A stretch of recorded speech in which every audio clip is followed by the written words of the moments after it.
we're here. I'm Tom Sangster. Rob Sutherland is here as well.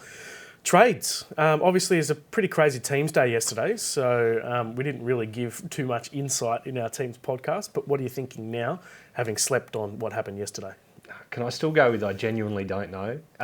Look, yes. For me, trades are really going to be dependent on what we see at 6:50 tomorrow. So when the Storm finalise their team for the game against Manly, if Ryan Papenhausen's in and Cameron Munster's out, then I'm going to trade Cameron Munster out for Ryan Papenhausen. If Cameron Munster's starting and Ryan Papenhausen's starting, did I say Cameron Munster? Then I don't know. But if Munster is not starting and Ryan Papenhausen isn't starting, then I'm going to go Brian Toto. How's that? It's getting complicated, getting very complicated here. Yeah. How many alarms have you got set for all this happenings? 3. I've got a 6:48, I've got a 6:50 and a 6:55. Do it now, you moron. So I'm ready. I've still got Papenhausen locked in for now. We'll obviously wait and see what happens at 6:50, and it'll be a big countdown show as well because we will have those live teams and there'll be live trading on the show, which always makes it fun. I've got Papenhausen locked in for now, and I'm going to hold Munster, and I'm steering clear of Grant Anderson. I thought it was pretty brave as well. I had a quick look at your team before I came. No. And taking out Tohu. Is that why you're so late coming in? Taking out Tohu and bringing in Jermaine Hopgood. And captaining Will Petercini is that's a pretty mid-move. I just thought you were out there being busy doing. No, that's why I've been sitting in here chuckling to myself, waiting for it to go. Send your questions through, guys. We'll get to those in a sec. For now, let's run through the most purchased players. Grant Anderson, I mentioned him just before. I think that he has potential to be a pretty big trap. I know he's on the wing in a really good attacking team. There is some upside there, but will he be in the team come 6:50 p.m. on Thursday? And then it's another question whether he's actually going to cover that round 17 bye as well. And it depends a little bit on whether Papenhausen makes Origin. And I don't think Papenhausen will make Origin, which means Grant Anderson probably doesn't play. Or possibly, Paps does come into the team, and when Munster goes out to Origin, then Meany goes to 5/8 and Grant Anderson does play. Look, I think worst case with Grant Anderson, you end up with enough, right? 175k enough. Who doesn't play, doesn't ruin your your vice captaincy loophole, and he has value for that. Best case, then he plays 17 and maybe even this week, and he makes you a little bit of money. I think there's value in Anderson. I'm just not making the trade myself. Plenty of questions coming through. Hey lads, thoughts on May for Papenhausen? Selling Tyrone for Talon. Yeah, Talon, because I had Terrell on my mind. If this wasn't live, I reckon we should just stop it and start all over again. It's a disastrous start. You've been up sunning yourself in Algarve or something, in Spain. We came into the show, we're just like, right, we had a week off, we're right behind the 8 ball. It's been terrible. Look, we're going to apologise. We're going to start. Not afresh, but we're going to be better now. There are too many Mays floating around in SuperCoach right now. It's not Tyrone, it's not Terrell, it's Talon, who I assume is getting sold for... Who was the person again? Papenhausen? Papenhausen, that's right. And I'd say no. I think May's a keeper all the way home.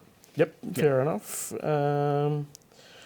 Harrison saying, Rob, no beers until after lockout tomorrow night, okay? Oh, mate, should be no beers before the show. I thought 3 would settle my nerves, but clearly it's put me off. There's some sledges going on that I won't say out loud. Thoughts on selling Tolu? Comments. Yeah, thoughts on selling Tolu Cooler? Oh, I think so. His BE's 13, 14, something like that. Yep. And it's a tough match. The Storm, even if it is at home. You might be selling yourself short of 15k, but it's not that much. If you can sell him on for someone who's going to be a keeper, I'd do it. Yeah, I think it has to happen either this week or next week. You can wait because he probably gets 30 more k or something like that.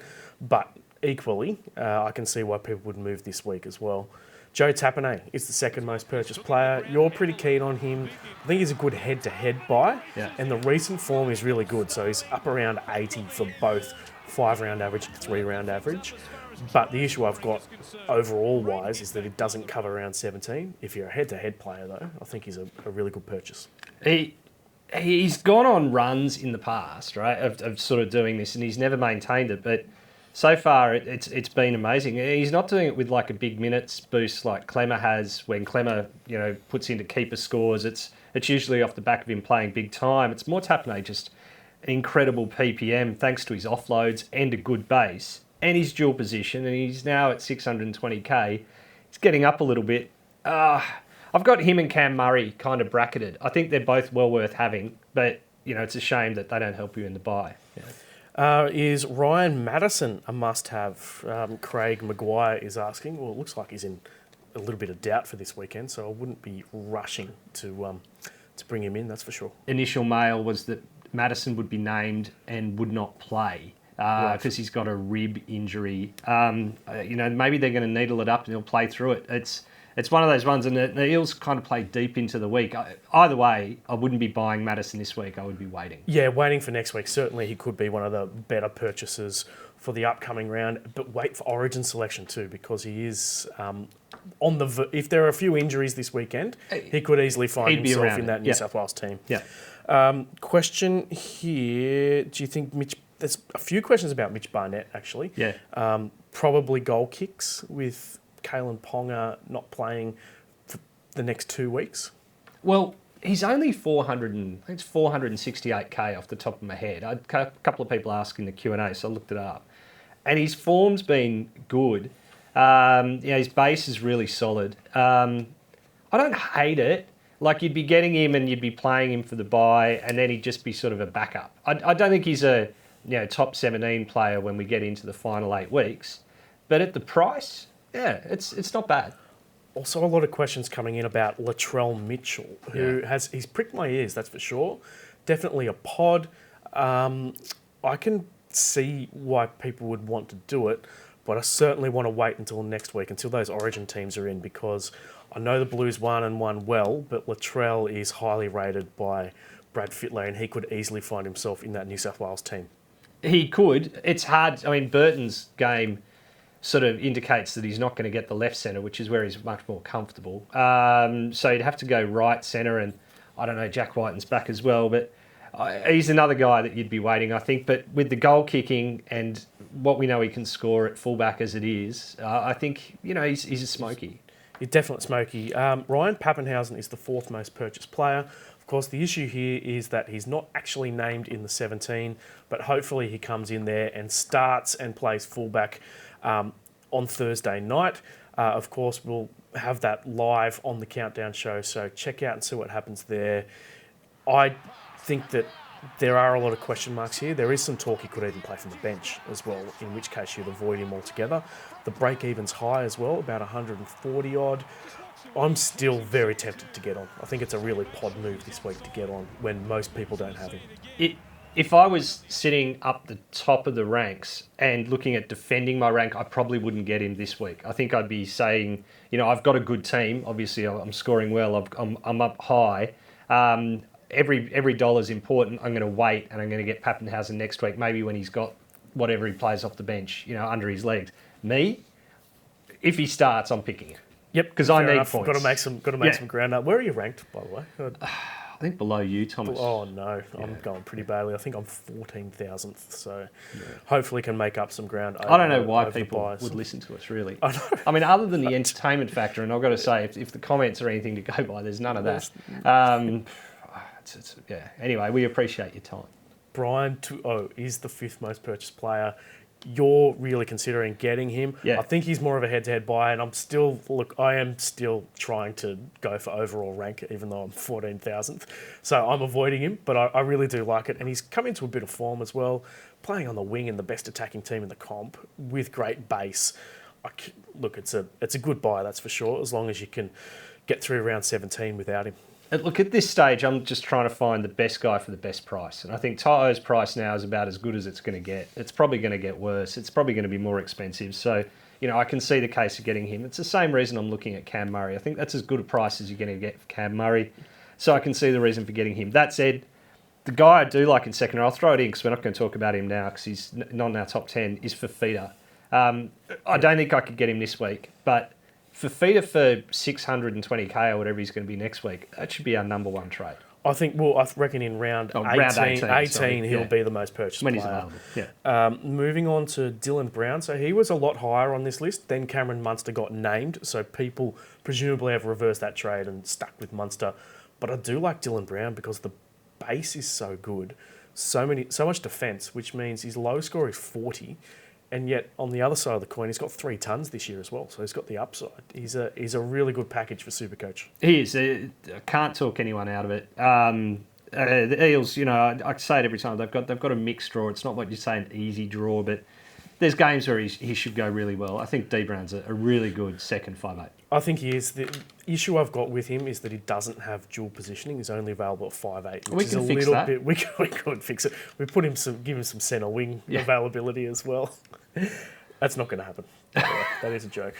I know that when we joke about this stuff on the show, we always get people right in on social media. Stop enjoying yourselves. This is a serious game. Yeah. Nathan Cleary is an interesting one on the most purchased list. As is Joseph Sawali, because I'm pretty sure Joseph Sawali was on the most sold list not that long ago. I'm amazed people don't already have Cleary and that they're deciding that this is the week to get him. Look, I know Roosters aren't travelling that well, but you wouldn't say this is an easy game. It's going to be at home, but it's going to be in the pouring rain. And, the Roosters are a reasonable defensive team. That said, I'll probably captain Cleary this week. How about you? Oh, no, you're doing Will Penasini, but will you vice? Oh, yes. Vice? Well, once I change my team, Cleary will probably be my captain against the Roosters, knowing that you're going to be at the ground as well. So that is the look out for Rob Sutherland if you want to have a bit of a chat. Damian Cook. Again, a lot of guys on this list who are Origin players who won't be taking the field. But best guy at the best 17. price. I mean, Cook's in really good form. That said, in the game last week or the week before last, their last game, he was on not very much at halftime, just like all of his team. And then, he burrowed over for a try, put Cam Murray through for a try and finished on 100 points. Now, I know that's kind of his game. He's an attacking guy, but I'd probably wait at least a week on Cook. I agree. Well, Harry Grant's on this list too. So for me, Harry Grant is definitely around 18 purchase for me. So hopefully I get Fafita. And Coruscant goes out for Harry Grant in round 18. I think people are moving a bit too early on him. And then finally, Joseph Sawali is one of the most purchased players. One of the better calls I've made this year is when most people were selling Sawali, backed the eye test on him and said, no, I'm holding, there's more to come from him. And that's exactly what's happened. He scored the 100. In his last game. This will be a tough game. I've got him in my team as well. I don't think I'm going to play him this week, I've got to say. Penrith don't only score a lot of points, they deny opposition wingers the chance to score a lot of points. So whatever he does score, I'll take it as a bonus and hope to make some cash. But I'll probably sell Sawali after this round. Mitchell Webb is asking Tago for Tapane. Interesting trade. I'm going to hold Tago, I think. I'm going to hold Tago too, but I like that trade. Pardon. Tago's only had, one game over 60 in the past 5. The one before that was 100. But inside of those 4 games of the past 5 that weren't over 60, there was like a 55, a 57 and a 58, I think. So what I'm saying is that's a pretty reliable centre wing. That's a centre wing I can happily stick at number 5 and leave him there the whole game, the whole season. But he's not the upside guy that some of the other top-flying centre wings are, it seems. So I can get around the sale, but I'm holding.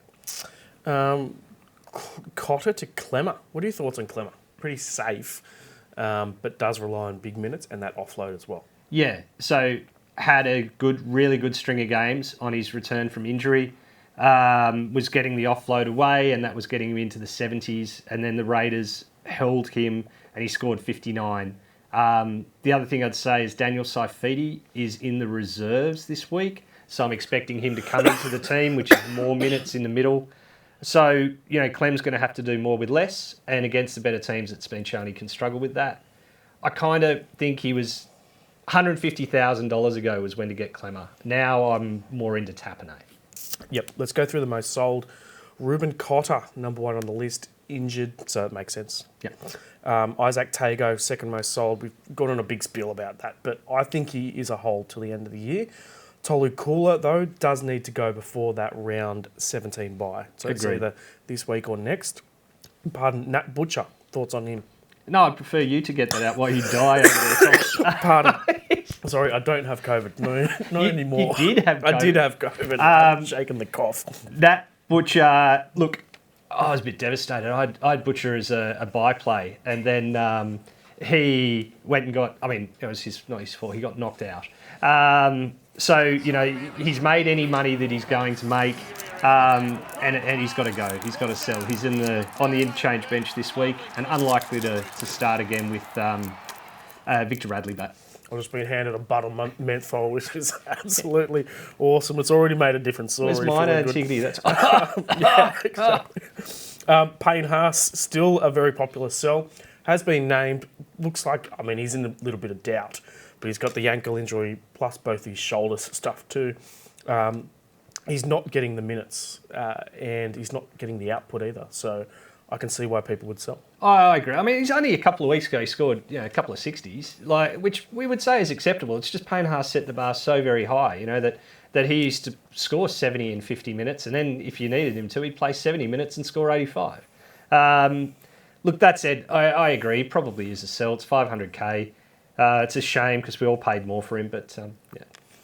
Lachlan Ilias, definite sell. Probably should have done it a while ago. Yep. Bencher Boyevich is an interesting one because he's been named 18th man this week, so he could take the field and get a decent little price rise. He could, but I'm pretty sure after his last low score that his BE... We had this chat last night and you weren't sure. So I'm going to say he had a BE of it was minus $1 million, came on off the bench and sort of didn't do too much, and so we got maybe 40k off him last week. So what's his break BE even now? is 62. 62. So yep. yeah, it's time to sell. Ewan Aitken is not...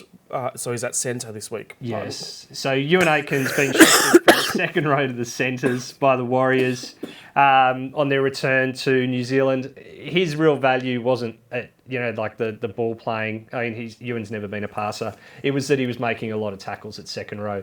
Now in the centres, I think he's a sell. Cameron Munster. What's on him as a sell? Sorry. Look, Munster's a tricky one, right? In that I think Munster's a hold if he plays. And the reason I say that is because, as good as Dylan Brown's been going, Cameron Munster's scored more points in one less game. Cameron Munster is clearly the best at his position. And if you haven't got a lot of trades and you're playing overall, then you want to save those trades and you want to hold the guy that's going to be the best in position. If he doesn't play this week, then he goes on and plays Origin. There's a chance he misses 18. That's 3 games that you're holding him where he doesn't play, in which case I can get around the sell and buy back in. Do I need to keep talking or you're right? Probably need to keep talking. I can go to see a David Talakai. says, I thought Sangster would be used to gagging. That's quite good. I'm sorry, you've really saved me today, Rob. CSC for Talakai's last on the list. Let me talk about him and you can sort of pull yourself together for the last one. What about Cameron Munster? Would you be selling? I did say about Cameron Munster. You weren't even paying attention. I gave my gems of wisdom here. I was trying to hold my cough in, sorry. Talakai, because I'm hopeful here. So Talakai, has picked for New South Wales and did a serviceable job in not many minutes. But when Whiten comes back, so I'll run through my whole sort of, tin hat, Sharks hopes here, that Whiten comes back and he goes to the bench as the utility and Talakai then becomes available for the bye round. But then Latrell comes in, he goes to right centre, plays there, and Stephen Crichton goes to 18th man, releasing Nicho Hynes. That's my dream. I don't know about Nicho Hynes. I think that's a stretch. But I think Whiten's a legitimate utility, and they've shown that they don't mind having him on the bench as utility, and I think Talakai might be available for the round 17. Fingers crossed. Let's absolutely hope so. We're going to take a couple of questions. Sangster is a sell after this form. Yep, fair enough. I'll cop that. Best option for front row, if you already own Papali, Tapane or Taumalolo? Well, I'd just be happy holding those guys. I think Papali and Tapane are, probably 1 and 2 at the front row now. Max King's in some good form, but I think those two are better. And then I'd hold Taumalolo as my spare option. Well, we're going to call an end to the countdown show. Sorry, I can barely get through a sentence. Rob Sutherland's saved me today. Good luck on the weekend, and it's going to be a big countdown show because we'll have that Storm team live. There'll be live trading on the show. Big thanks to Rob, and we'll catch you next time. Cheers.